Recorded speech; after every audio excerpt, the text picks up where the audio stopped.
ಇದರ ಜೊತೆಗೆ sir August 7 ನಿಮ್ಮ ಬದುಕಿನ ಕಹಿ ದಿನ. ಆಗಸ್ಟ್ 6. ಆಗಸ್ಟ್ 6 ಆ್ಯಕ್ಚುಲಿ ನಾವು ಹೇಗಿದ್ದಾರೆ ಸರ್ ಸ್ಪಂದನ ಮೇಡಮು? ಚೆನ್ನಾಗಿದೆ. ನಾವು ಆ್ಯಕ್ಚುಲಿ ಅವರಿಲ್ಲ ಅಂತ ಯಾವತ್ತೂ ಅಂದ್ಕೊಂಡೇ ಇಲ್ಲ. ಯಾಕಂತ ಹೇಳಿದ್ರೆ ನಿಮ್ಮ ಪೋಸ್ಟ್ಗಳಾಗಲಿ, ನೀವು ತೋರಿಸುವಂಥ ಪ್ರೀತಿ ದಿನನಿತ್ಯ ನಮ್ಮ ಜೊತೆಗೆ ಇದ್ದಾರೆ ಎನ್ನುವಂಥದ್ದು ಅದೇ ರೀತಿಯೇ ನಂಬಿದ್ದೀವಿ. ಅದು ಹಾಗೆ ಅದನ್ನು ನನ್ನ ಬದುಕಲು ಅದು ಹಾಗೇ ಇದೆ. ಅದನ್ನು ಅನ್ಯಥಾ ಯೋಚನೆ ಮಾಡುವಂಥ ಪ್ರಮೇಯನೂ ನನಗೆ ಬಂದಿಲ್ಲ, ಸಂದರ್ಭನೂ ಬಂದಿಲ್ಲ, ಅದು ಬರೋದು ಇಲ್ಲ. ಯಾಕಂದ್ರೆ ನಾನು ಅದನ್ನು ಆ ಥರ ನೋಡೇ ಇಲ್ಲ. ಆ ಥರ ಅದನ್ನು ನನಗೆ ಆ ವಿಚಾರನ ನಾನು ಆ ಥರ ಕನ್ಸೀವ್ ಮಾಡೇ ಇಲ್ಲ. ಸೊ ಹಂಗಾಗಿ ನೀವು ಕೇಳಿದಾಗ ಭಾಳ ಖುಷಿ ಅದು ಹೇಗಿದ್ದಾರೆ ಅಂತ. ಹೌದು, ಸೊ ಖುಷಿಯಾಗಿದ್ದಾರೆ. ನನ್ನ ಜೊತೆ, ನನ್ನ ಮಗನ ಜೊತೆ, ನಮ್ಮ ಮನೆಯವ್ರ ಜೊತೆ ಚೆನ್ನಾಗಿದೆ.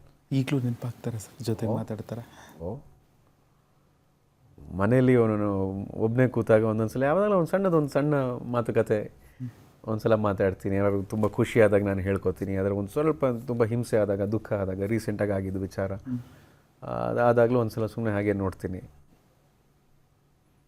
ಯಾಕೆ ಭಗವಂತಿಗೆ ಬ್ಯಾಕ್ ಟು ಬ್ಯಾಕು ಹೊಡೆತ ಕೊಡ್ತಿದ್ದಾನೆ ವಿಜಯ ರಾಘವೇಂದ್ರ ಲೈಫಲ್ಲಿ ಅನ್ನೋದು ಆ ಒಂದು ಕ್ಷಣಕ್ಕೆ ಆ ಥರ ಅನಿಸುತ್ತೆ ಪ್ರವೀಣ್ ಸರ್. ಆ ಒಂದು ಕ್ಷಣಕ್ಕೆ ಖಂಡಿತ ಹಾಗೆ ಅನಿಸುತ್ತೆ. ಆ ಥರ ಅನ್ನಿಸ್ಲಿಲ್ಲ ಅಂದರೆ ನಮ್ಮಲ್ಲೇನೋ ಕೊರತೆ ಇದೆ ಅಂತ ಆಗ್ಬಿಡುತ್ತೆ.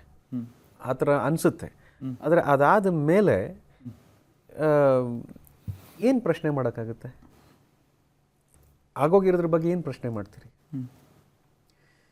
ಇದೆಲ್ಲ ಆಗಿದೆ ಅಂದಾಗ ಏನೋ ಒಂದು ಕಾರಣ ಇರಬೇಕಲ್ವ, ಮುಂದಕ್ಕೆ ಬೇರೆ ಇನ್ನೇನೋ ಇರಬೇಕಲ್ವ ಅನ್ನೋ ಮನಸ್ಥಿತಿಗೆ ಬಂದುಬಿಡ್ತೀನಿ ನಾನು.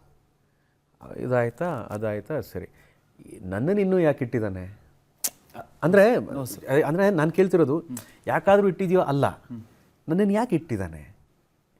There is some purpose. ಅದ್ರ ಹಿಂದೆ ಒಂದು ಕಾರಣ ಇದೆ, ಅದ್ರ ಹಿಂದೆ ಏನೋ ಒಂದು ಕೆಲಸ ಇದೆ, ಏನೋ ಒಂದು ಕೆಲಸ ಮಾಡೋ ಒಂದು ಬಾಕಿ ಇದೆ ಅಂತ ಆಗುತ್ತೆ. ಸೊ ನನಗೆ ನನ್ನ ಮಗನ ನೋಡಿದಾಗ ನನಗೆ ಅವೆಲ್ಲ ಏನಾಗುತ್ತೆ, ಅದಾಯ್ತಾ ಸರಿ, ಇವಾಗ ಮುಂದಕ್ಕೆ ಏನು ಮಾಡಬೇಕು, ಮುಂದಕ್ಕೆ ಹೆಜ್ಜೆ ಇಡಬೇಕು, ಮುಂದಕ್ಕೆ ಏನು ಕೆಲಸ ಮಾಡಬೇಕು, ಏನು ಯೋಜನೆಗಳನ್ನ ಹಾಕೋಬೇಕು ಅನ್ನೋದೆಲ್ಲ ನನ್ನ ತಲೆಗೆ ಬರ್ತಾ ಇರುತ್ತೆ. ಇದರ ಜೊತೆಗೆ ಸರ್ ಆಗಸ್ಟ್ 7 ನಿಮ್ಮ ಬದುಕಿನ ಕಹಿ ದಿನ. ಆಗಸ್ಟ್ 6. ಆಗಸ್ಟ್ 6 ಆ್ಯಕ್ಚುಲಿ ನಾವು ಹೇಗಿದ್ದಾರೆ ಸರ್ ಸ್ಪಂದನ ಮೇಡಮು?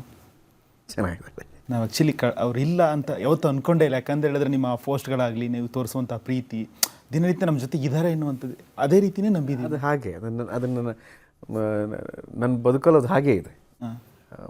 ಅದನ್ನು ಅನ್ಯಥಾ ಯೋಚನೆ ಮಾಡುವಂಥ ಪ್ರಮೇಯನೂ ನನಗೆ ಬಂದಿಲ್ಲ, ಸಂದರ್ಭನೂ ಬಂದಿಲ್ಲ, ಅದು ಬರೋದು ಇಲ್ಲ. ಯಾಕಂದ್ರೆ ನಾನು ಅದನ್ನು ಆ ಥರ ನೋಡೇ ಇಲ್ಲ. ಆ ಥರ ಅದನ್ನು ನನಗೆ ಆ ವಿಚಾರನ ನಾನು ಆ ಥರ ಕನ್ಸೀವ್ ಮಾಡೇ ಇಲ್ಲ. ಸೊ ಹಂಗಾಗಿ ನೀವು ಕೇಳಿದಾಗ ಭಾಳ ಖುಷಿ ಅದು ಹೇಗಿದ್ದಾರೆ ಅಂತ. ಹೌದು, ಸೊ ಖುಷಿಯಾಗಿದ್ದಾರೆ. ನನ್ನ ಜೊತೆ, ನನ್ನ ಮಗನ ಜೊತೆ, ನಮ್ಮ ಮನೆಯವ್ರ ಜೊತೆ ಚೆನ್ನಾಗಿದೆ.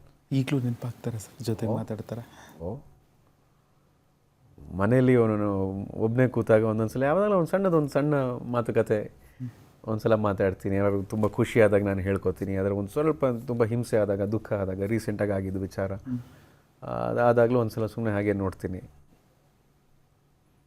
ಯಾಕೆ ಭಗವಂತಿಗೆ ಬ್ಯಾಕ್ ಟು ಬ್ಯಾಕು ಹೊಡೆತ ಕೊಡ್ತಿದ್ದಾನೆ ವಿಜಯ ರಾಘವೇಂದ್ರ ಲೈಫಲ್ಲಿ ಅನ್ನೋದು ಆ ಒಂದು ಕ್ಷಣಕ್ಕೆ ಆ ಥರ ಅನಿಸುತ್ತೆ ಪ್ರವೀಣ್ ಸರ್. ಆ ಒಂದು ಕ್ಷಣಕ್ಕೆ ಖಂಡಿತ ಹಾಗೆ ಅನಿಸುತ್ತೆ. ಆ ಥರ ಅನ್ನಿಸ್ಲಿಲ್ಲ ಅಂದರೆ ನಮ್ಮಲ್ಲೇನೋ ಕೊರತೆ ಇದೆ ಅಂತ ಆಗ್ಬಿಡುತ್ತೆ. ಆ ಥರ ಅನಿಸುತ್ತೆ. ಆದರೆ ಅದಾದ ಮೇಲೆ ಏನು ಪ್ರಶ್ನೆ ಮಾಡೋಕ್ಕಾಗುತ್ತೆ? ಆಗೋಗಿರೋದ್ರ ಬಗ್ಗೆ ಏನು ಪ್ರಶ್ನೆ ಮಾಡ್ತೀರಿ? ಇದೆಲ್ಲ ಆಗಿದೆ ಅಂದಾಗ ಏನೋ ಒಂದು ಕಾರಣ ಇರಬೇಕಲ್ವ, ಮುಂದಕ್ಕೆ ಬೇರೆ ಇನ್ನೇನೋ ಇರಬೇಕಲ್ವ ಅನ್ನೋ ಮನಸ್ಥಿತಿಗೆ ಬಂದುಬಿಡ್ತೀನಿ ನಾನು.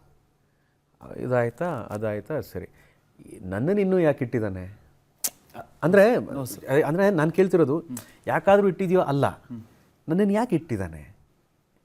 There is some purpose.